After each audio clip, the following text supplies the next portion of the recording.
Part में हम देखते हैं कि उस फॉक्स का शिकार करने के लिए दोही जरा सी भी देर नहीं लगाता और निकल जाता है जंगल की ओर उस फॉक्स को ढूंढने के लिए। और वो फॉक्स भी आगे हमारे हीरो को देखकर कुछ ज़्यादा खुश नहीं होता और वो भी अपने दांत दिखाने लगता है। मगर हमारे हीरो से भला कोई कैसे जीत सकता है, आखिर है तो वो टाइगर ना जंगल का राजा।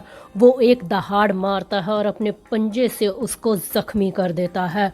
और सच में फॉक्स बेचारा बहुत कोशिश करता है खुद को बचाने की, मगर उसकी एक भी पेश नहीं चलती और वो उसे मार गिराता है। और लास्ट में यही बोलता है कि आखिर तुम्हारी हिम्मत कैसे हुई मेरी चीज़ पर नज़र डालने की, आखिर तुम ऐसा कैसे कर सकते हो, जो चीज़ मेरी है वो सिर्फ और सिर्फ मेरी है। ये बोलकर वो एक बड़ी दहाड़ लगाता है आसमान को देखकर और तभी एकदम से उसे अजीब सी खुशबू आने लगती है। वो इधर उधर देखने लगता है क्योंकि ये खुशबू किसी और की नहीं बल्कि हमारी लिटिल फॉक्स की होती है। और लिटिल फॉक्स वहाँ से भाग चुकी होती है। उसे भागता हुआ दूर से देखकर दो ही अपने मन ही मन में सोच रहा होता है कि आखिरकार तुमने वो कर ही दिया जो तुम्हें नहीं करना चाहिए था। आखिर मैंने कौन सी कमी छोड़ी थी तुम्हें ऐसा नहीं करना चाहिए था सोहा। तुम्हें मुझे छोड़कर नहीं जाना चाहिए था। ना जाने कितने मेल फॉक्सेस की बलि चढ़ी है तुम्हारी वजह से कि वो तुम्हारे पास ना आ सके, और उसका मुझे क्या अंजाम मिल रहा है। देखो तो तुम कैसे मुझसे दूर भाग रही हो। मुझे लगा था एक दिन तुम मुझे अपना लोगी तो मैं तुम्हें सब बता दूंगा मगर शायद अब उसका वक्त जा चुका है, क्योंकि अब मैं और ज़्यादा इंतज़ार नहीं कर सकता। अब मुझे तुम चाहिए और हर हाल में मेरे पास चाहिए, और मैं तुम्हें खुद से दूर कभी नहीं जाने दूंगा, कभी भी नहीं। दोही की आंखें सच में कुछ अजीब सा रंग दिखाती है और तभी हम बैक फ्लैश में जाते हैं जब दोही एक जंगल का राजा हुआ करता था। उसकी ताकत की चारों ओर चर्चा हुआ करती थी, यहाँ तक कि बड़े बड़े जानवर तक उसके सामने नतमस्तक होते थे और उसका सिक्का चलता था वहाँ पर। वो जो चाहता था, जिस जानवर को चाहता था उसे खाता था और अपनी मनमर्जी से ज़िंदगी जीता था। और जो उसे ज़्यादा तंग करता था उसकी जान लेने में वो ज़रा भी नहीं सोचता था। और हज़ारों साल अपनी ज़िंदगी जीने के बाद जिस भी क्रिएचर को खाता उसकी ताकत उसके अंदर आ जाती। एक दिन इसी तरीके से एक नागमणि धारण किए हुए स्नेक को उसने पकड़ लिया और कहा कि तुम आजकल मेरा कहना नहीं मानते और तुम्हें जो कहा जाता है तुम वो भी पूरा नहीं करते, इसलिए तुम्हें इसकी सज़ा मिलनी चाहिए। और वो स्नेक कहता है कि तुम्हें सोचना चाहिए कुछ, तुम क्या कर रहे हो, तुम्हें ऐसा नहीं करना चाहिए दोही, तुम्हें बहुत ज़्यादा अहंकार हो चुका है अपनी ताकत का। और वो कहता है कि अब तुम मुझे अकल दोगे, हाँ अब तुम मुझे सिखाओगे कि मुझे क्या करना है और क्या नहीं। दोही सच में बहुत ज़्यादा गुस्से में होता है। वो उस सांप के पूंछ को पकड़कर उसके अंदर अपने दांतों को इस तरीके से दबा देता है मानो उसे वो अभी के अभी निकल जाएगा। और अपने पूरे नुकीले दांत और बड़ी बड़ी आंखें उसे दिखाकर वो कहता है कि तुम्हें क्या लगता है मैं तुम्हारी धमकियों से डर जाऊंगा, मैं तुम्हें बिल्कुल नहीं छोड़ूंगा। और उसे फटाक से उठाकर एक तरफ को फेंक देता है। बेचारा स्नेक इतनी बुरी तरीके से ज़मीन पर गिरता है मानो उसे सच में चोट लगी हो और उसकी मनी तक उसके मुंह से निकल जाती है। और तभी वहीं पर वो बेचारा हल्का सा बेहोश होते हुए खड़ा हो उठता है और अपने इंसानी रूप में आ जाता है और कहता है कि तुम सच में पागल हो चुके हो, तुम्हें कुछ ज़्यादा ही अहंकार हो चुका है अपनी ताकत का।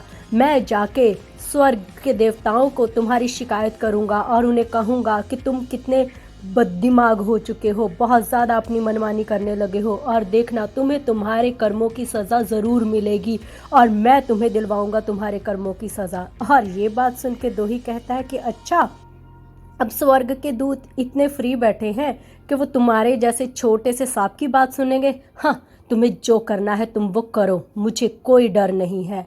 मगर दोही को क्या पता था कि एक छोटा सा स्नेक सच में इतनी बड़ी बात बना देगा कि उसे आखिरकार स्वर्ग के दूतों के सामने ही पेश होना पड़ेगा।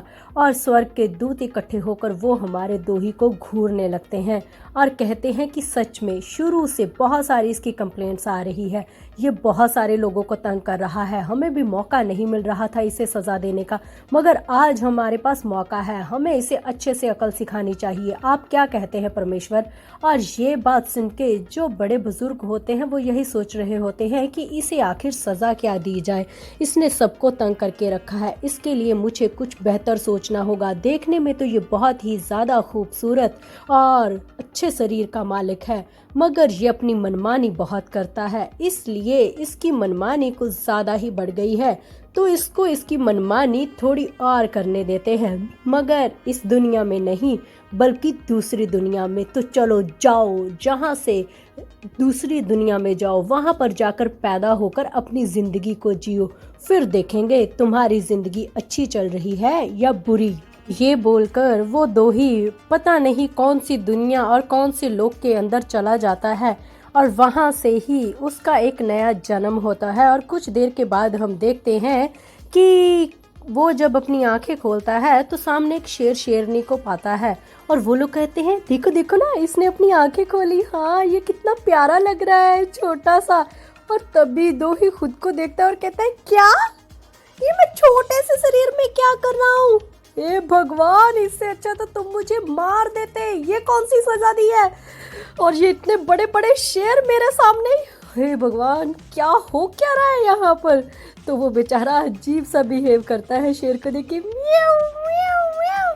हाँ, तभी उसके पापा उसे देखकर कहते वाओ ये कितना प्यारा और अडोरेबल है, और वो उसे चाटने लगते हैं। और हमारा दोही तो बेचारा परेशान होकर उन्हें देख रहा होता है कि ये मेरे साथ हो क्या रहा है, मतलब मैं कहाँ एक राजा और ये दोनों अब मुझे पाल रहे हैं। मतलब उनके लिए तो वो छोटा सा बच्चा होता है और वो लोग तो बहुत खुश होते हैं कि ये कितना प्यारा और कितना क्यूट है ना, मगर आसपास के लोग कुछ ज़्यादा खुश नहीं होते और वो कहते हैं कि तुम लोगों ने अफवाहें सुनी है ना वो उस बड़े खूंखार शेर के बारे में, हमें लगता है कि शायद ये वही हो सकता है, इसके पैर और पंजे तो देखो बाकी बच्चों से कहीं ज़्यादा बड़े हैं और इसका नाम भी दोही पहाड़ वालों ने ही रखा है और ये वही चीज़ है, हमें इसका कुछ ना कुछ इलाज करना होगा क्योंकि ये हमारे इस माहौल के लिए और इस पहाड़ के लिए काफ़ी खतरनाक है, इसे कहीं और भेजना होगा वरना यहाँ पर हम मुसीबत में पड़ सकते हैं।